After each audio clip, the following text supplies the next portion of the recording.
Yann. On arrête ? Ah ouais, enregistré, ça fait 3 minutes qu'on te le dit là.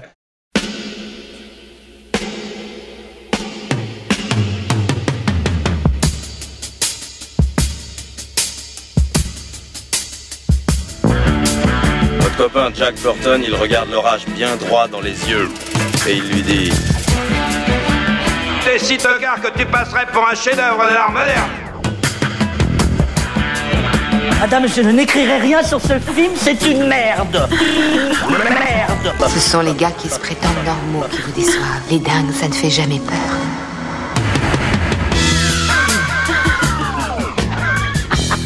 Elle nous connaît dans les coins, la frangine. Bonjour et bienvenue dans Sale Temps pour un film, le podcast qui fait la pluie et le beau temps sur le cinéma. Moi c'est Clémence et tous les vendredis je retrouve ma bande de chroniqueurs préférés pour faire le point sur l'actu ciné. Ensemble on se penche sur la sortie du moment, que ce soit en salle, sur les plateformes de streaming ou en DVD et Blu-ray. Avec moi aujourd'hui, un studio très bien rempli, j'ai le plaisir de retrouver Marie. Salut. Yannick. Salut. Et Stéphane. Salut Clémence. À la technique, celui qui va adorer gérer les niveaux de tous ces micros, c'est Alain. Salut Clémence. Ouh, tu satures un peu, va falloir le régler ton micro. Et on dit merci à Latex pour l'habillage sonore. Cette semaine, debout les campeurs et haut les cœurs, n'oubliez pas vos bottes parce que ça caille aujourd'hui. Ah non, pardon, ça c'est un jour sans fin. Cette semaine, on vous parle de Boss Level de Joe Carnahan. Tout comme Bill Murray dans Groundhog Day, le héros du film est coincé dans une boucle temporelle. Sauf qu'ici, on parle plus de gros flingues que de gentilles marmottes. L'ancien agent des forces spéciales Roy Pulver revit inlassablement la même journée et chaque fois, il finit par se faire zigouiller. Pour stopper ce cauchemar éveillé, il doit trouver qui est responsable et l'arrêter. Le projet ne date pas d'hier, il semble même être resté bloqué un moment puisque Carnahan travaillait déjà dessus en 2012. Après 5 ans sans nouvelles, il refait surface quand on apprend que Frank Grillo et Mel Gibson sont en négociation pour apparaître au casting, bientôt rejoints par Naomi Watts, Ke Jeong et Michelle Yeoh. Le tournage a lieu en 2018, puis le Covid passe par là. C'est finalement Hulu qui décroche les droits pour une sortie aujourd'hui, le 5 mars 2021, directement en ligne, sans passer par la case ciné. En France, il sera disponible en DVD et Blu-ray dès demain, le 6 mars. La semaine dernière, on vous parlait de Palm Springs, qui traitait de ce thème de la boucle temporelle façon comédie romantico-philosophique. Est-ce que la version film d'action fonctionne aussi bien ? Qu'en pensent nos chroniqueurs ? Allez, je suis tout oui. Si vous deviez donner votre avis sur le film en un seul mot, ça serait quoi ? Stéphane ? Ah, moi j'ai trouvé juste avant qu'on enregistre, donc passe droit. Je vais dire passe droit pour commencer. Passe droit, mystérieux. Moi je vais dire film de vidéoclub. Vidéoclub, ok. Décevant alors. Décevant. Pas très original, mais bon. Bon. Bien, les avis sont mitigés. En tout cas, tout le monde n'a pas l'air d'accord. On va voir ce que ça donne.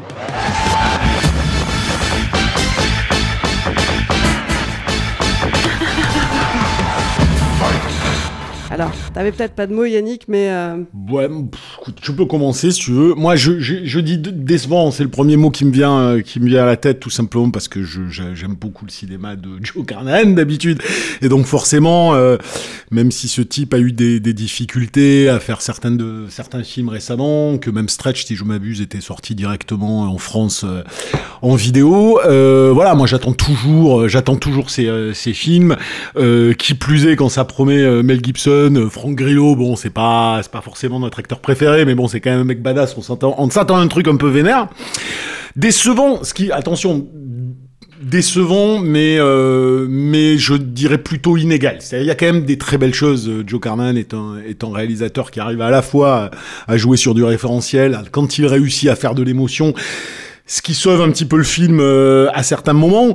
Bon, c'est une mécanique un jour sans fin qu'on a déjà vu tenter à plusieurs reprises. Moi, j'étais un petit peu flippé au départ du récit parce que on voit toute cette mécanique se mettre en place, on la connaît. Il y a une voix off, on est dans une espèce d'humour de décalage volontaire. Comme on l'a vu un petit peu des tonnes de fois, très pop. Moi, j'avais très peur, très honnêtement, quand ça commençait. Je me disais bon, au moins ça va peut-être bourriner un petit peu. Ça bourrine un petit peu, c'est pas complètement ouf. Le film se perd, mais Steph en parlera mieux parce que je suis d'accord avec lui à la moitié du récit. Et il se sauve par cette émotion qu'est capable de véhiculer Carnahan. Pour moi, le meilleur exemple, même si on a toujours des meilleurs films comme Territoire des loups, comme ses premiers Oh, films. oui, c'est pas dans cette non, mais ça n'a rien à voir là-dedans. Mais ce que je veux dire, c'est que même dans un film comme L'Agence Tourisque, qui est tout sauf un film, j'ai envie de dire, estampillé Carnan tel qu'on l'imagine, il arrive malgré tout à créer des moments qui sont complètement incroyables. Moi, j'ai toujours souvenir dans ce film, par exemple, de la rencontre entre Hannibal et l'équivalent de Mr. T, et c'est une espèce de scène complètement ailleurs dans ce film, et qui donne une espèce d'émotion tout d'un coup qui est surprenante. Et ce qui se passe avec Boss Level, c'est un peu ça. On est dans une mécanique qu'on connaît par cœur, on est dans un humour, un décalage qu'on a déjà vu. C'est un film, moi je dis décevant, parce qu'on voit, malheureusement, c'est triste, hein, il y a tout pour que j'adore ce film. C'est du référentiel 80s en termes d'action, ça fait une sorte de métaphore sur le jeu vidéo, il y a Mel Gibson, il y a tout pour faire ça, et il n'empêche que très rapidement, c'est assez cheap. Moi, je trouve le film pas particulièrement bien monté, ce qui est quand même assez dramatique pour un film qui doit jouer sur ça, toute la mécanique de la journée qui recommence. C'est pas simplement un travail structurel sur le scénario, c'est aussi un travail de rythmique à l'intérieur même d'une scène. Quand moi j'arrive à la fin de ce récit qui est censé cristalliser les conflits et nous amener à des choses qui sont à la fois des enjeux mais à la fois du fun par rapport à ce que véhicule le film, donc son référentiel 80s, son référentiel de film d'action, je suis atterré de voir ce qui est fait de Mel Gibson dans le film, je suis atterré de voir ce qui est fait de Michel Yeo dans le film. On fait venir Michel Yeo pour 3 minutes 30. J'ai rarement vu une scène aussi mal filmée avec Michel Yeo, une scène d'action aussi mal filmée que ça. Donc le film remplit pas... C'est une scène d'entraînement. C'est une scène d'entraînement, mais même si c'est une scène d'entraînement, pour un type qui convoque Michel Yeo pour une scène de kung-fu, le cadre, le montage, la chorégraphie, même si c'est 30 secondes, c'est indigne. C'est pas indigne de 90% des Charlots Hollywood. C'est indigne de Carman. C'est un mec qui connaît son cinéma. C'est un mec qui est dans le référentiel.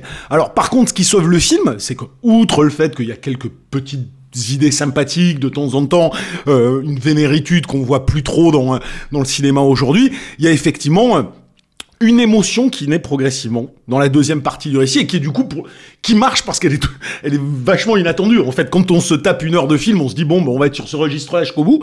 Et il y a une espèce de relation père-fils qui arrive à la fin du récit et qui du coup éclaire un petit peu l'intention du film dans son ensemble. Je vais pas dire le sauve totalement, mais en même temps nous permet tout d'un coup de se dire il y a des belles choses dedans, ce qui fait qu'on n'a pas envie moi j'ai pas envie de défoncer le film, c'est pas le but, je le trouve inégal, je le trouve décevant pour un Carnahan, mais il y a malgré tout des belles choses. Et puis ce qui est intéressant, j'ai trouvé, mais bon, ça c'est mon petit avis à moi, c'est ce que j'ai ressenti par rapport à cette scène émotionnelle à la fin, c'est que ce qui apparaissait comme étant encore une fois du postmodernisme un peu poussif, du référentiel tel qu'on en voit pléthore aujourd'hui, alors on va citer les années 80, on va citer le jeu vidéo, on va citer tout ça, ben finalement, je suis un peu long mais je finis, les scènes avec le gamin, l'importance qu'elles ont émotionnellement m'a donné l'impression que tout le reste du film n'était pas du tout un jeu sur Un jour sans fin, n'était pas un jeu sur le film américain d'action, n'était pas un jeu sur le jeu vidéo, même si évidemment on comprend pourquoi ça s'appelle Boss Level et pourquoi il y a du jeu vidéo dedans.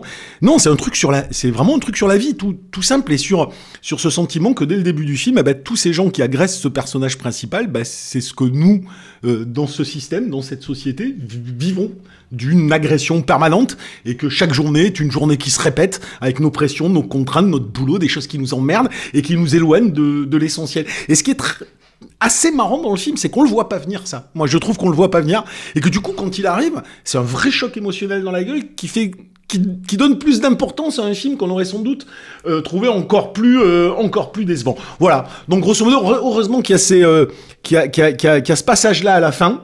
Parce qu'à côté de ça, comme le dira Stéphane très justement, peut-être il l'aime trop par rapport à ce qu'il devrait l'aimer. Moi, je suis sympathique aussi par rapport aux critiques que je fais du film. Mais c'est vrai que, putain, Mel Gibson, Michel Yeo, c'est chaud, quoi. Et Naomi Watts, c'est chaud. Je vais pas parler de l'âge parce qu'on en a parlé.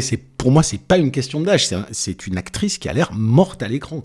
Qu'elle ait 40, 50, 60 ans, je m'en fous. Il n'y a plus rien. D'abord, j'ai mis du temps à la reconnaître de manière incroyable. Puis surtout, c'était une actrice qui avait un regard, qui avait un truc. Là, elle est morte.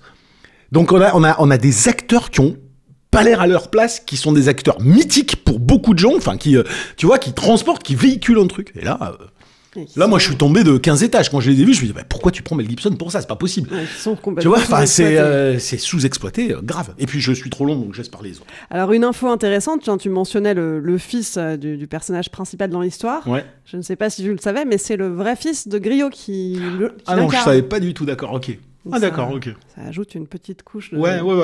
Puis non, mais puis je pense, moi je suis père, donc c'est vrai que, et puis j'ai un père d'un gamin exactement du même âge, et ça marche vraiment bien, ça te touche, ça te fait te poser des questions toi aussi, donc rien que pour ça c'est plutôt pas mal. Donc finalement, c'est au moment où on sort de la logique de film d'action Exactement. que le film prend... Le film marche intérêt. quand il n'est pas ce qu'il prétend être.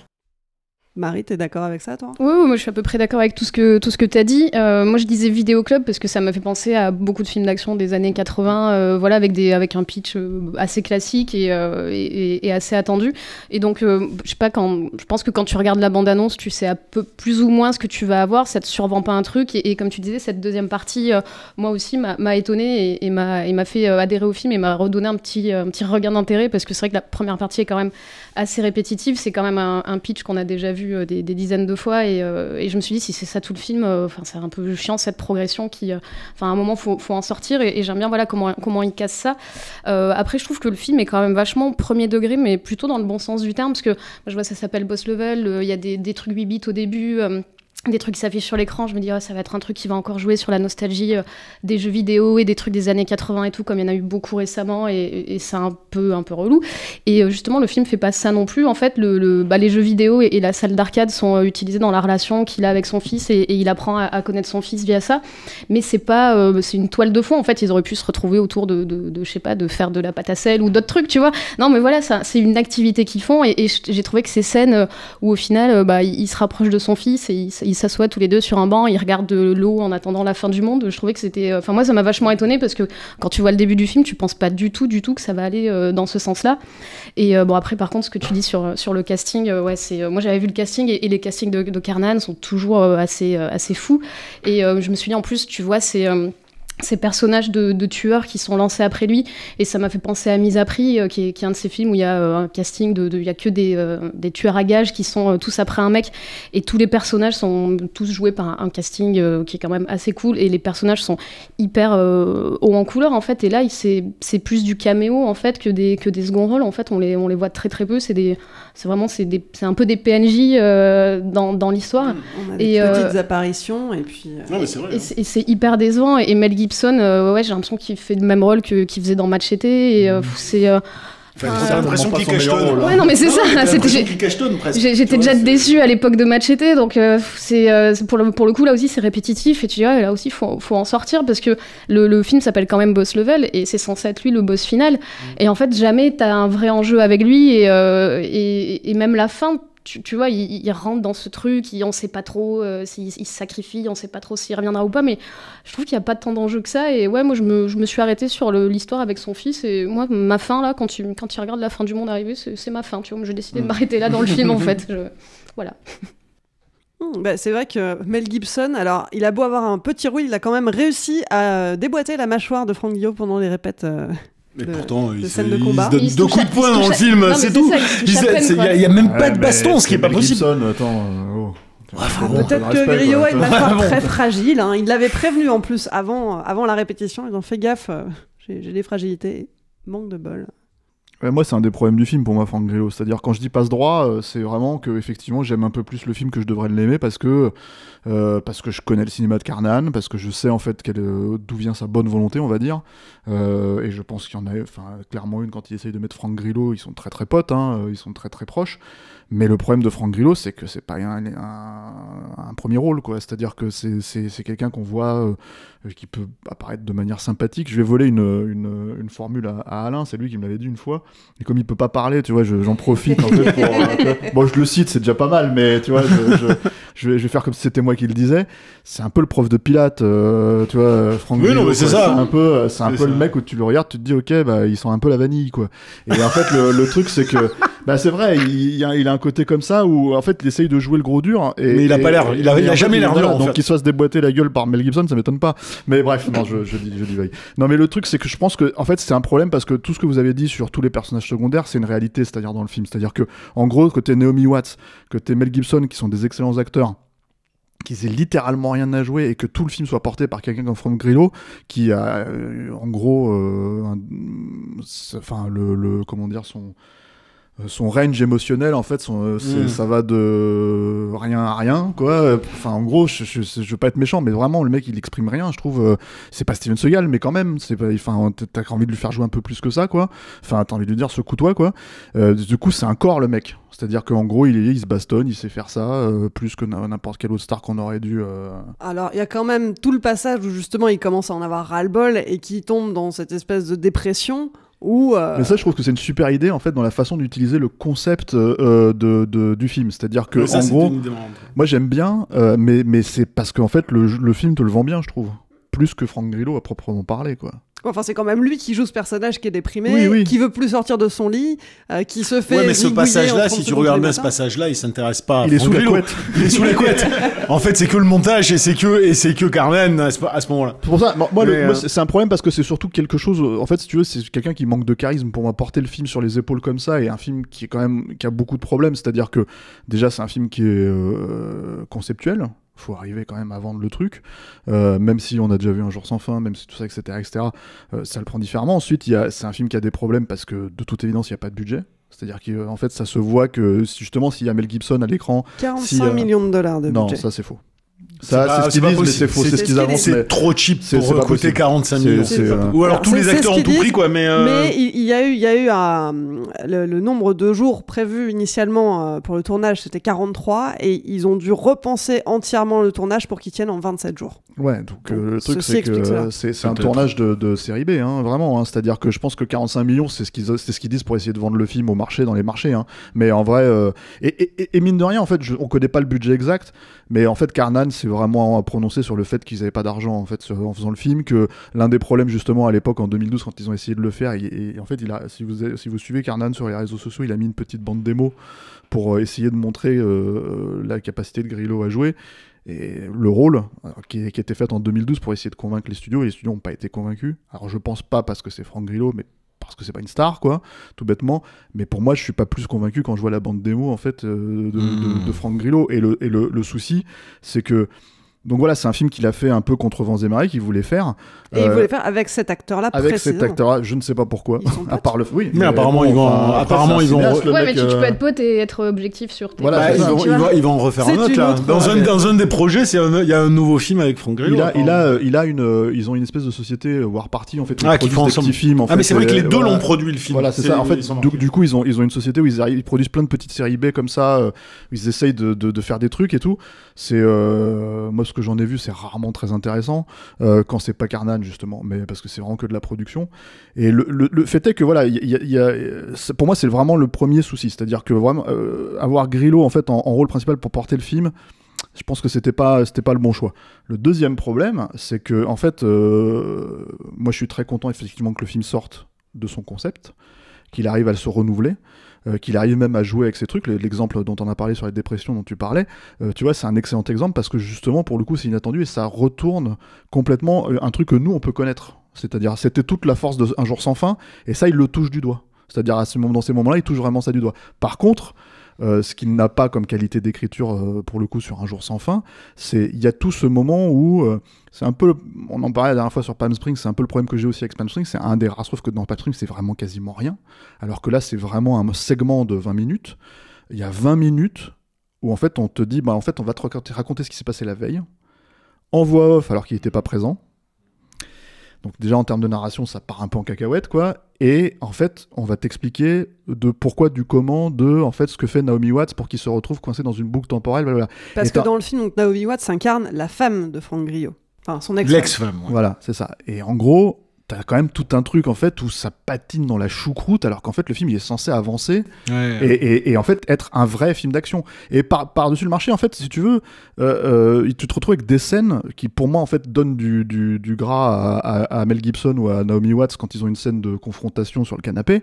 Mais en fait la scène il l'a déjà fait 100 fois mieux en fait Carnahan avec ce genre de dialogue et ce genre de truc quoi. Tu sens que c'est bon alors putain il faut que je leur file quelque chose à bouffer parce que je les ai 3 jours sur le tournage et voilà quoi. Et c'est problématique. Moi, Michelle Yeoh, je suis d'accord avec toi sur le fait que ce soit mal exploité, mais au moins, elle arrive avec son bagage.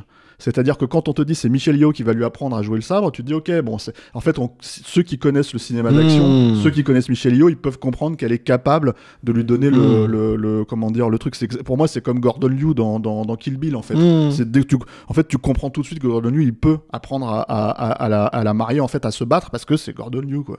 Non mais ça, je conteste pas du tout. J'ai juste, tu fais venir la meuf pour 35 secondes qui sont pitoyables quoi. Donc. Mais au moins c'est cohérent. C'est-à-dire qu'en fait, c'est ça que je veux dire. C'est-à-dire que la scène avec Mel Gibson et Naomi Watts, je la trouve pas cohérente du tout en fait. C'est-à-dire je me dis mais qu'est-ce qu'elle fout là? T'as l'impression que c'est vraiment un truc qu'il a rajouté, il s'est dit j'ai toujours voulu faire ce monologue.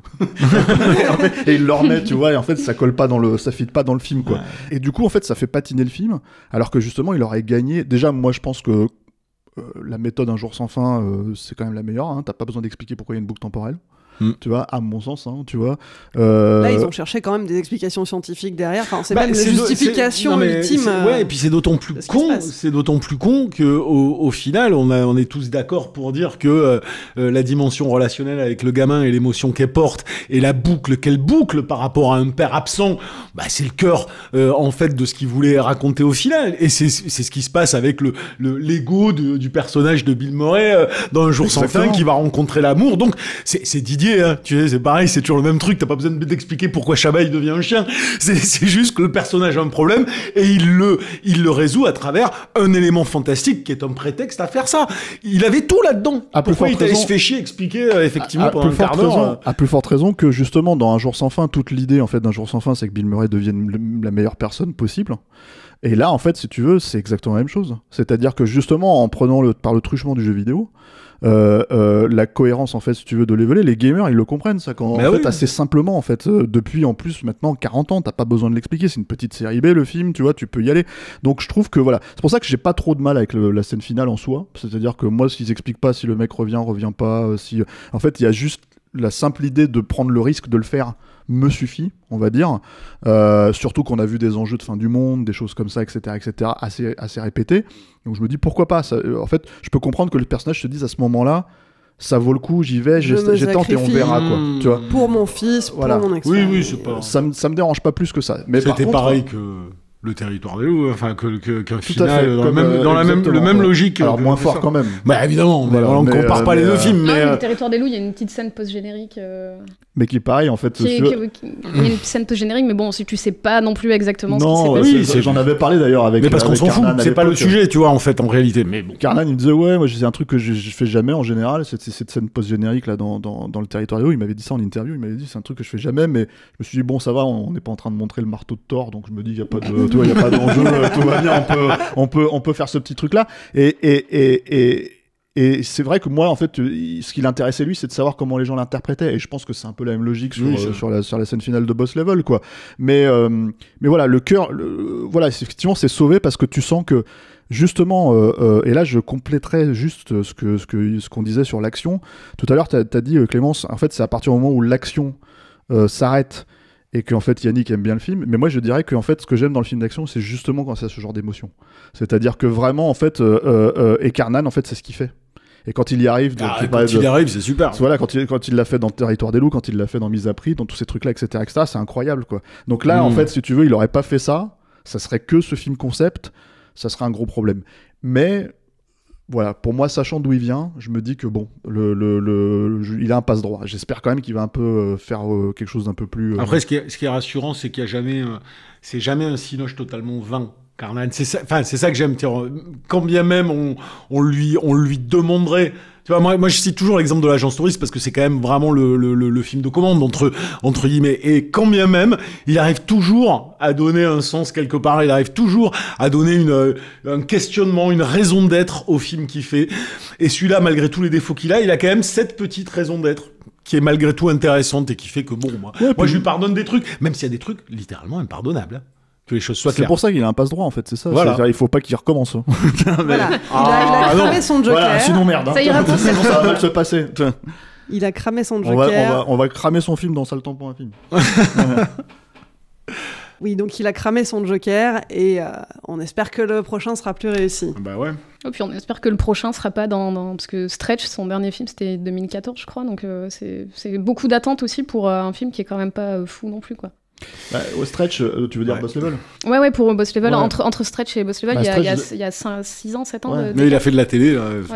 Faut se lever pour l'avoir vu aussi, Stretch, hein, parce que c'est un peu le souci. C'est quand même, en fait, le truc de Carnan, le problème de Carnan, c'est que c'est quelqu'un qui avait un énorme potentiel aux yeux des studios au début des années 2000 avec Narc, et qui en fait. Mais je crois qu'il a pas résisté. Il a pas résisté à l'évolution du Siloche. Il a.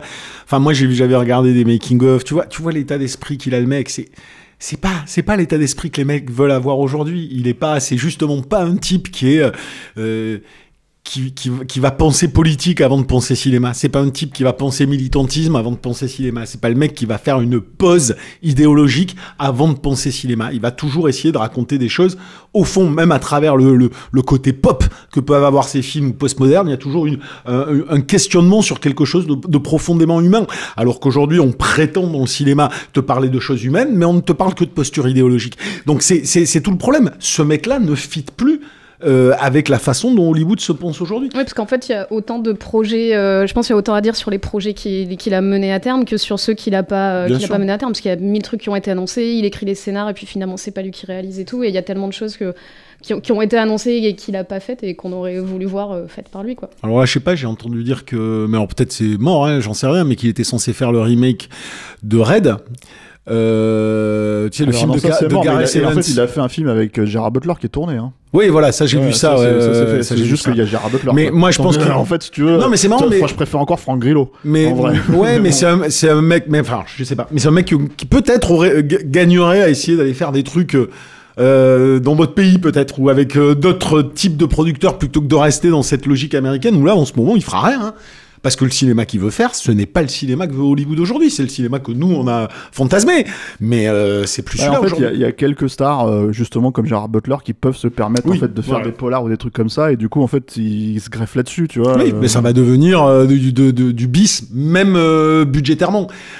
Ah, que tu regardes Boss Level, quand tu vois les effets spéciaux de Boss Level, ça fait quand même super mal. Là on est dans du direct ou DVD, quoi, tu vois, donc bon. Alors, on a quelques nouvelles sur le remake de Red, justement, qui sont sorties là très récemment. On connaît le titre déjà, ça s'appellera Zeno. Ça sera pas exactement un remake, il y aura quelques petits changements par rapport à l'original, et je suis désolée de vous l'annoncer, mais c'est Frank Grillo qui sera le héros et la star du film. Mais c'est Carnan qui le fait quand même, alors. C'est Carnan qui le fait. Ah, donc il le fait. Ah ouais. Mais ce qui est pas inintéressant, parce qu'un mec comme Gareth Evans, qui fait des prods à l'international, qui est pas ciblé américain, il fait des trucs en Angleterre, il fait des trucs en Asie. Moi, je trouve que ça peut lui offrir une liberté que aujourd'hui à Hollywood, il arrive plus à trouver. Donc c'est bien, à la limite, s'allier avec des mecs comme ça et essayer de faire des trucs un peu vénères, un peu cool, en dehors de Hollywood. Moi, je trouverais ça plutôt pas mal. Hein. Même si bon, voilà, on aimerait qu'ils reviennent à faire des trucs peut-être plus nobles, mais bon, c'est déjà ça, quoi. Moi, je pense que le truc, c'est que The Raid, de toute façon, personnellement, je sais que je vais faire hurler les gens, mais je trouve ça à chier. Donc, en termes, il peut pas faire pire. Donc, voilà, bref. Mais voilà. Voilà. Et pour le coup, The Raid, c'est vraiment l'antithèse de ma conception du cinéma d'action. Non, mais peut-être même en termes de mise en scène, j'entends tout ça. Mais c'est des films qui peuvent être faits en dehors d'Hollywood. Moi, c'est ça le seul truc qui m'intéresse, moi, là-dedans, c'est de me dire comment je pourrais retrouver le Carnan que j'aimais, qui a les moyens de le faire et pas être obligé d'aller faire dans des tout petits trucs cheap qui mettent 5 ans à sortir pour 2 balles, tu vois, c'est juste ça. J'aimerais qu'on lui redonne les moyens de faire quelque chose de vraiment cool, quoi. Bon, alors, avant de jouer les Madame Irma sur les prochains films, ce film-ci, Boss Level, au final, est-ce qu'on le regarde ou pas ? Est-ce qu'on achète le DVD et le Blu-ray ? Oula, acheter le DVD, là tu passes la barre haut. Mais t'es fan de Carnan, c'est bien de le voir. C'est quand même bien de le regarder. Faut aimer Carnan. Après moi, on en parlait tout à l'heure. Hein. Moi, je pense qu'un film comme ça, je suis pas sûr que le public actuel il soit très acheteur. Hein. Mais je me trompe peut-être. Ouais, bah moi je le recommande quand même. C'est pas le plus grand des Carnahan, mais oui, comme tu dis, si t'aimes bien Carnahan, tu le regardes. C'est pas celui qui te restera, c'est pas du niveau de Narc ou du Territoire des loups, mais c'est Carnahan mineur, c'est quand même un Carnahan. C'est ça. C'est quand même un Carnahan, Stéphane. Et c'est-à-dire qu'en fait, on en a beaucoup quand même parlé des défauts, parce qu'il y en a un, et ils sont assez flagrants, ils sont assez visibles. Maintenant, moi, ce qui m'en reste, en fait, c'est que ça reste quand même un film sympathique. C'est-à-dire que c'est un film que j'ai du mal à détester, c'est un film que j'ai du mal à voilà. Je peux pas le recommander de manière, on va dire, j'aurais aimé le recommander de manière totalement décomplexée, mais c'est difficile. Moi, je trouve mon compte là-dedans, mais je pense qu'il y a beaucoup de gens qui vont nous... C'est sympathique, mais très honnêtement, c'est pas un film, c'est pas un film qu'on va se remater dès le lendemain en disant c'est méga cool. Je vais attendre quelques années si je dois le revoir, tu vois. Mais voilà. Donc si vous êtes vraiment fan de Carnahan, pourquoi pas. Sinon, attendre peut-être la suite ou revoyez Palm Springs à la place. Dans un autre genre. En tout cas, il sort demain le 6 mars en Blu-ray et en DVD. Et vous en pensez quoi ? Un petit mot, une courte phrase, donnez-nous votre avis sur le répondeur de Capture Mag. Pour ça, il suffit de nous laisser un petit message vocal via Messenger. Dans la dernière émission, on parlait de Palm Springs, donc une histoire de boucle temporelle aussi, mais cette fois-ci façon rom-com. Et le film avait réussi l'exploit de décrocher un avis positif à l'unanimité dans l'équipe. Mais Alain, dis-nous tout, les auditeurs, eux, ils en ont pensé quoi ?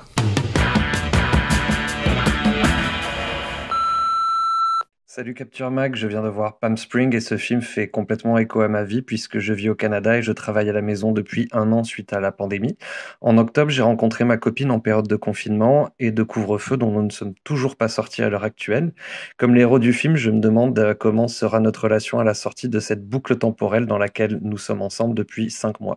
Le film est pas trop mal. Par contre, l'introduction des personnages était un peu relou. Le show don't tell n'était pas du tout appliqué. Ça faisait genre... J'ai ces sentiments-là, c'est pour ça que je fais ça. Sinon, c'est pas mal. Palm Springs, c'est bien. Cette histoire de boucle temporelle est bien exploitée, c'est drôle, c'est efficace, on a une intrigue qui rebondit plusieurs fois de façon intelligente. C'est un film bien plus riche et complexe qu'au premier abord. Bonjour Capture Mag, pour parler du film Palm Springs. Belle surprise, d'autant plus belle que si vous faites comme moi et que vous n'avez pas vu de bande-annonce ou lu de synopsis avant le visionnage, vous vous demandez un petit peu ce qui se passe quand Niles commence à danser avec les invités sous le regard éberlué de notre chère Sarah. Donc un super film, très rafraîchissant en effet. Je dirais le seul petit bémol, c'est la fin. On n'a pas forcément besoin de voir l'après-grotte. Palm Springs, alors autant j'adore Andy Samberg dans le SNL ou même dans Brooklyn Nine-Nine, autant là, hormis le fait que de coincer plusieurs personnages dans la boucle temporelle, c'est assez sympa. Dans la mise en forme, je trouve que ça se la pète un peu, clip de son groupe Lonely Island, version sérieuse, un peu Sundance, électro-chic, foireux, j'aime pas trop. Et en plus, Andy, à 42 piges, là, joue les ados dépressifs, je trouve que ça le fait moyen. Voilà, à plus tard. Palm Springs. Bon, j'ai peut-être trouvé une incohérence temporelle. Il y a une scène qui, pour moi, ne tient pas, c'est lorsque Niles plonge dans la piscine et qu'on réalise que cette dernière a été remplie d'essence, qui sera évidemment enflammée par Roy. On sait que Roy habite à plusieurs heures de lieu du mariage, or Niles commence sa journée en allant dans la piscine. Donc soit c'est une petite erreur et pour l'humour, on laisse passer, soit ça veut dire que le cycle temporel de Roy commence la nuit, et ce qui lui laisserait peut-être le temps d'être là dès le matin, bon, même si c'est peu probable. C'est vraiment pour chipoter parce que j'ai trouvé ce film très bien. C'est rafraîchissant comme une canette à boire au bord de l'eau. Salut Capture Mag, je voulais vous remercier pour la découverte de Palm Springs. Franchement, super film, j'ai passé un super bon moment. Pas une séquence en trop, vraiment c'est du début à la fin, un pur bonheur. Et ça fait du bien effectivement, en ce moment on n'en a pas trop. Et big up à Eric pour ses analyses et critiques que j'apprécie particulièrement. Voilà, mais un grand merci à toute l'équipe, vraiment cool vos podcasts, continuez comme ça, à plus. Ah si, dernière chose et je vous laisse tranquille. Aucun des invités n'a parlé de la BO. Et la BO est très cool, mine de rien. Surtout, il y a Queen, Kate Bush et notre chère Demis Roussos. Donc, rien que pour ça, ça vaut le coup d'œil. Donc ce film m'a beaucoup touché. Ça n'a pas été tant que ça de la science-fiction pour moi. Et c'est ça qui le rend encore plus savoureux et profond. Et je pense qu'il va me marquer pour longtemps.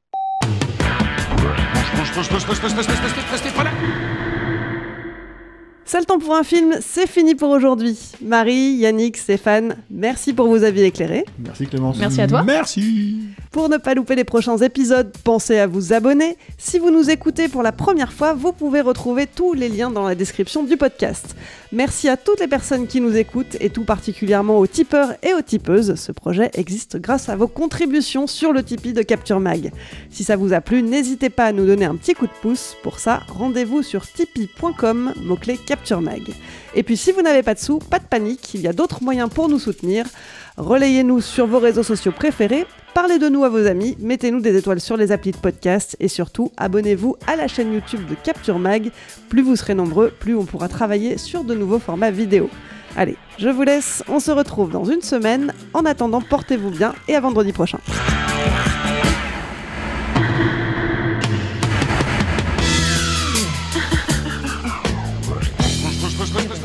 Restez pas là, y a rien à voir, dégagez!